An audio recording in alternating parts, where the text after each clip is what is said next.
I can't remember the exact day as the days and weeks have all completely blurred together for me, but I can recall this one Sunday in February that I drove home from church alone with uncomfortable tears stinging in my eyes. I couldn't even articulate why I was crying other than I was so tired and everything felt foggy. The thing is, I was at the end of myself. 2 years of pandemic life and I had nothing left. My reserves, they were depleted. I had no more pivots left in me. I was running out of creative ideas and I was losing track of lockdowns. And frankly, I had no more energy to muster up any courage to navigate any more changes that were coming my way. And I was dreading the thought of having to disappoint any more people.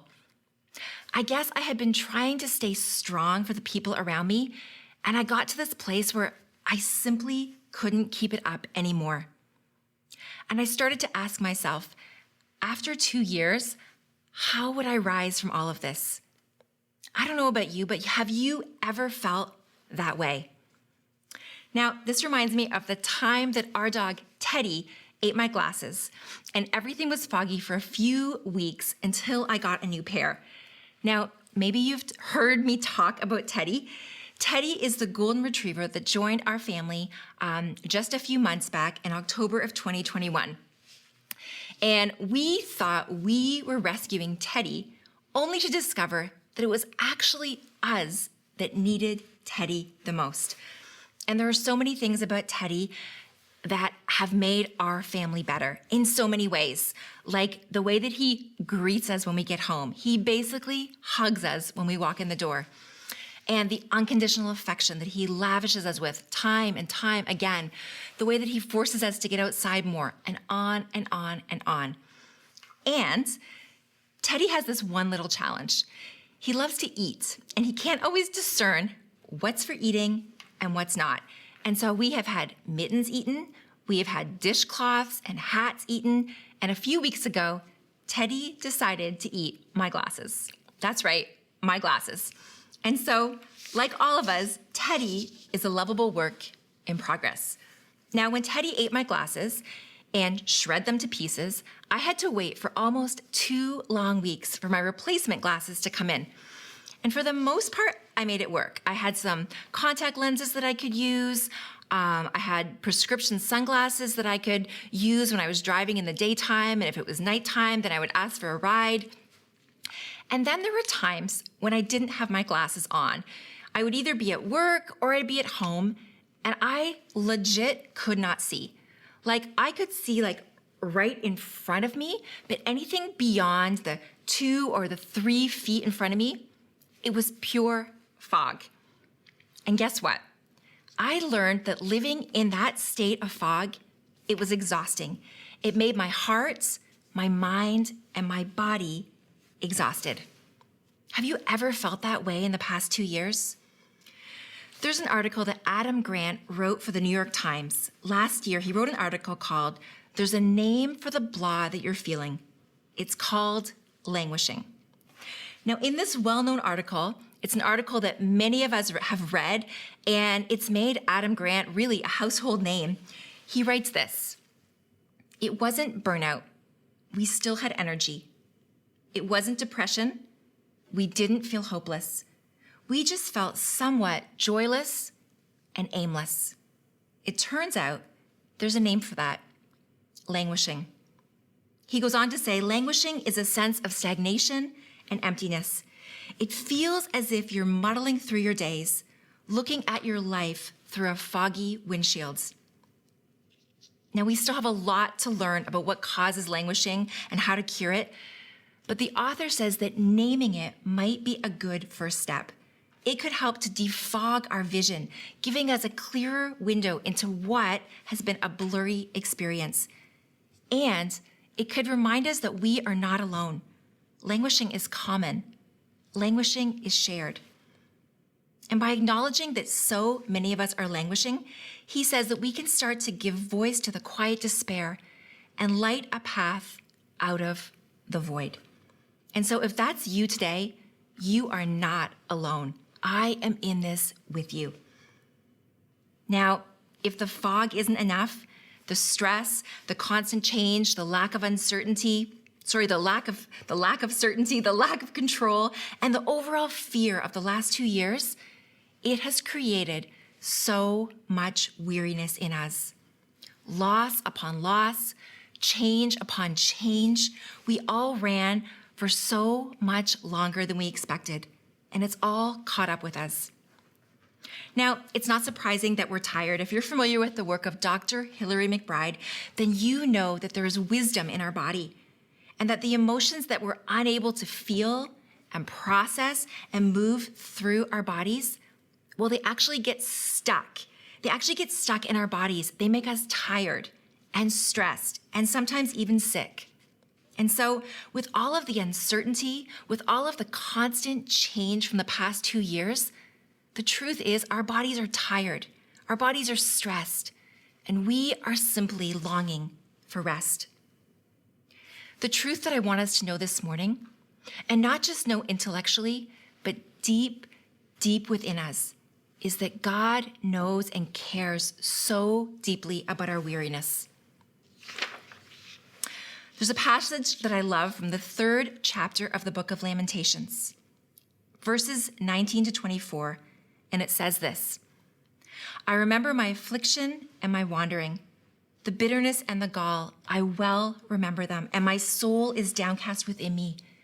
Yet this I call to mind, and therefore I have hope.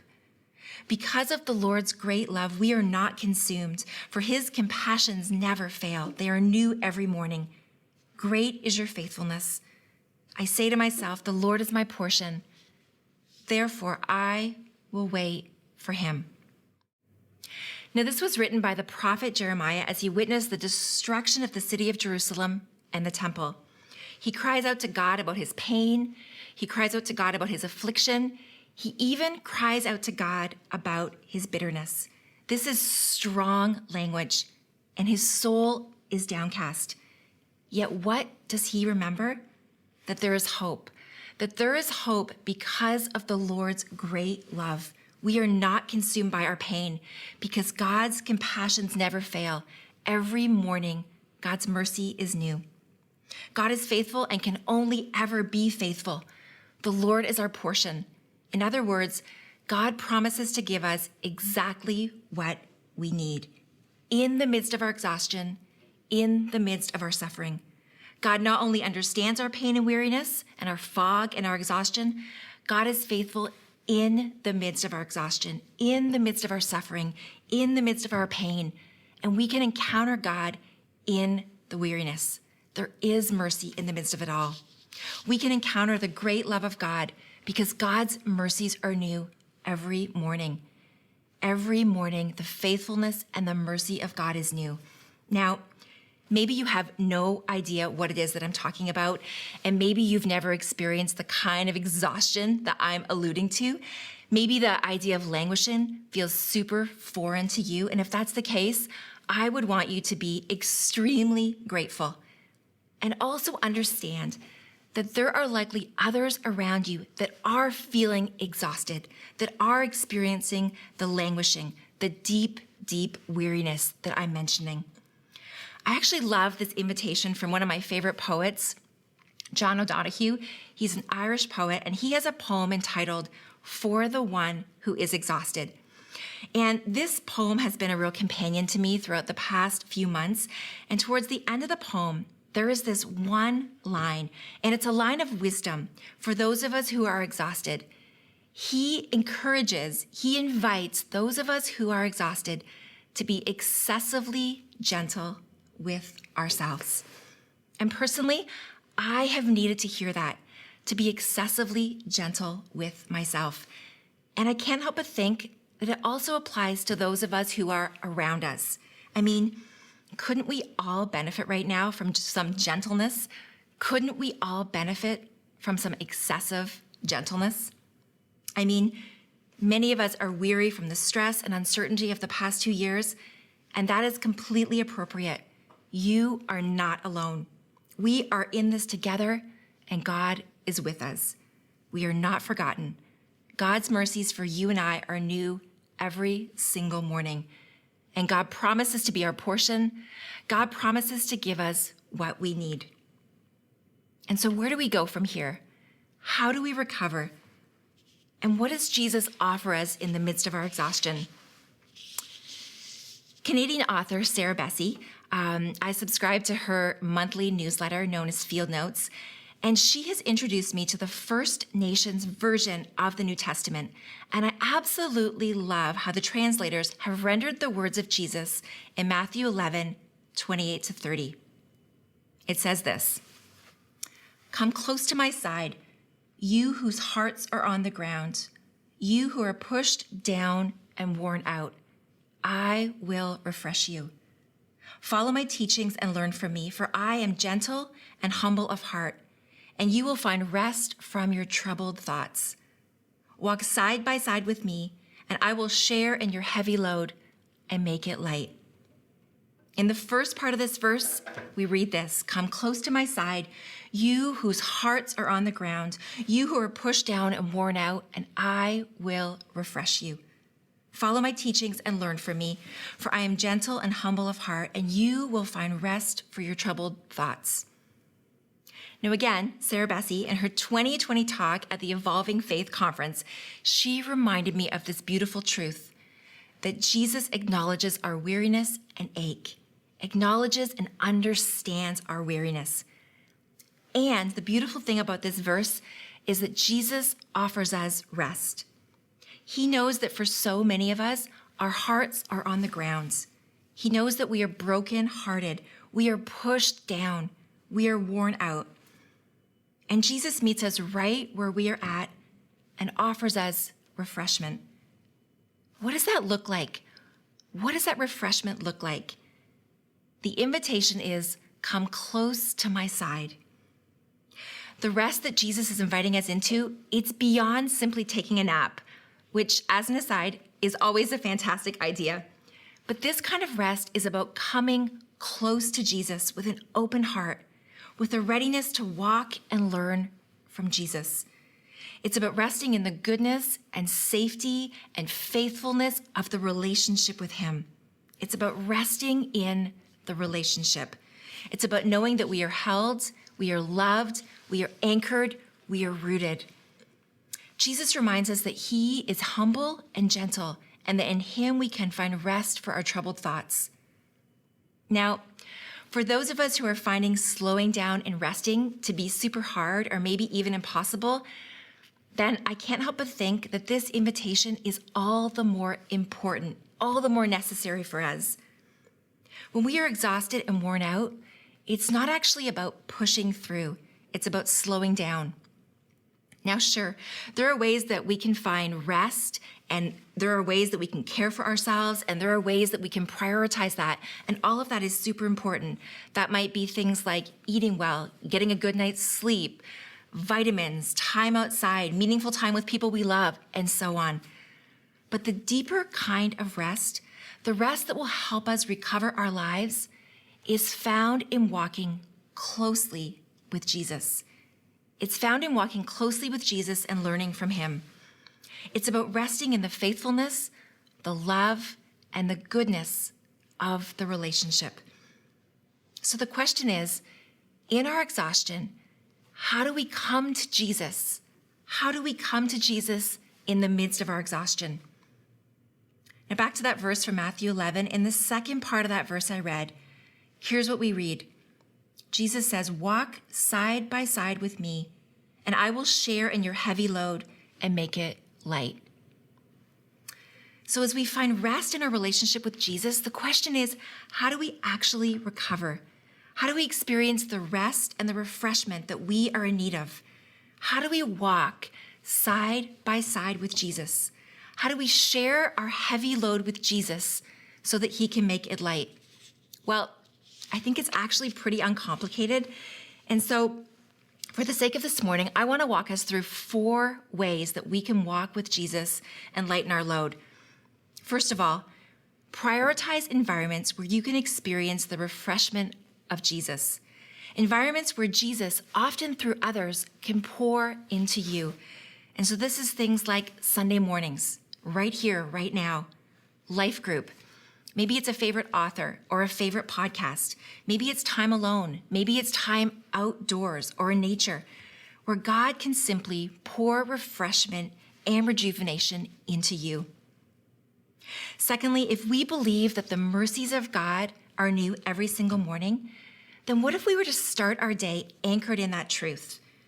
Maybe we begin our day by listening to a worship song, or take the scriptures that we've heard this morning, the scriptures that we've read, and tape them to your bathroom mirror so that they're the very first thing that you see in the morning, and so that you can read them over yourself as you begin your day. Maybe you walk in nature. Whatever it is, something to remind you that God's mercies are new for you every morning and that God is your portion. Third, give your heavy load to Jesus by making prayer a priority. And not just at the start of your day, not just at the end of your day, but all throughout your day, especially in the moments when you find yourself needing and craving rest. Maybe you carve out time for a spiritual practice, like the breath prayer, for example, where you get connected to your breath and simply, use your breath to breathe in the love of God and to breathe out fear.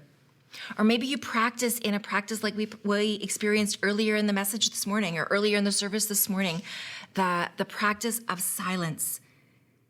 Practices like that and taking time for prayer, this is exactly how we share our load of exhaustion with Jesus. This is how we allow Jesus to lighten our load. And finally, I want to invite you to actively care about what Jesus cares about. Decide that love will be your highest priority. Look for ways to practice excessive gentleness with yourself and with others. Who is it that you could let off the hook? Is there someone that you can show compassion to, kindness to? Is there a person that you can build a relational bridge with? Is there someone that you could extend the rest of Jesus to? Because this will surprisingly help you experience more of the rest of Jesus yourself. Friends, together I believe we can reclaim what it is to walk in step with Jesus, what it is to follow Jesus with our lives, to walk side by side with Jesus, to walk in the ways of love. There is life and goodness for you and for I on the other side of the exhaustion and in the midst of it. There is good and important kingdom work to be done, and following Jesus is how we recover.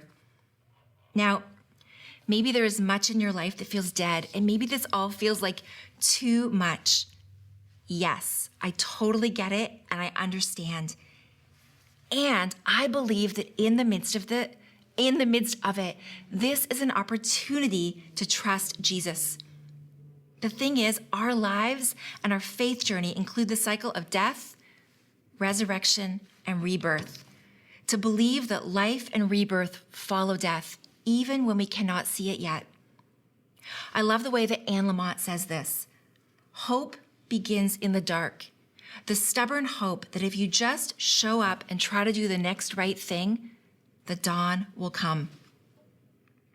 And in the season of spring that we are in, spring reminds us of this mystery when we pay attention to it. And as we get ready for the Easter celebration, the resurrection of Christ, as we are preparing for Easter in this season of Lent, this is a time when we can ask ourselves, what do we need to die to and release? What do you and I need to let go of so that we can make room for God's activity in our lives? How is God transforming you? Who are you becoming in this season? How will you and I be different on the other side of this? As you and I rise from the ashes of the pandemic, let's ask ourselves, what is the story that we want to tell? The invitation for you and I is to learn the beautiful, unforced rhythms of grace, to surrender our load to Jesus. What a gift it is for Jesus to be able to carry us and lighten our load in this season, for Jesus to lead us. This, friends, is exactly how we experience refreshment. This is how we recover. We recover in the context of relationship with Jesus. We are weary and exhausted for good reason because we have all been through so much. And of course, we're not out of it yet. Yet in the midst of it all, we remember what we read earlier in Lamentations 3:24. The Lord is my portion, says my soul. Therefore, I will wait for him. There is a rhythm of grace that we can learn and an invitation to keep company with Jesus. So, remember how I began by telling a story about Teddy? Well, what I didn't tell you is that Teddy is a bit of a rescue situation. Teddy came from a situation where he wasn't wanted, and truthfully, he was quite neglected and possibly even abused. And from the moment we met him, our hearts ached for him. We could tell that he was a great dog, and I remember Steve saying, he simply needs some love. Now, my husband Steve has put so much work into our relationship, into his relationship with Teddy, and he has built deep, deep trust with Teddy. And these days, the two of them are completely inseparable. In fact, Teddy is basically his shadow. And Teddy is a gem of a companion, and he has experienced healing in the context of relationship. He experienced and is experiencing healing and recovery simply by staying close to Steve day in and day out. Now, if this is true for our sweet Teddy, how much more is this true for you and I as we walk step by step with Jesus, as we stay connected to Jesus? Friends, this is it. This is our invitation. No matter how hard life is right now, no matter how exhausted you are, what is the story that you and I are going to tell with our lives? We get to choose this. We have agency here. And what if the story we told with our lives is that we kept company with Jesus and walked side by side with him? How we became refreshed as we stayed close to him, how we recovered, how we became lighter and freer as we learned the unforced rhythms of grace, how we experienced his refreshment, and how we experienced the refreshment of others by offering it to them. What if the story we told with our lives is about the depth of relationship that we experienced with Jesus? What if the story we told with our lives is about how faithful and good and present God still is?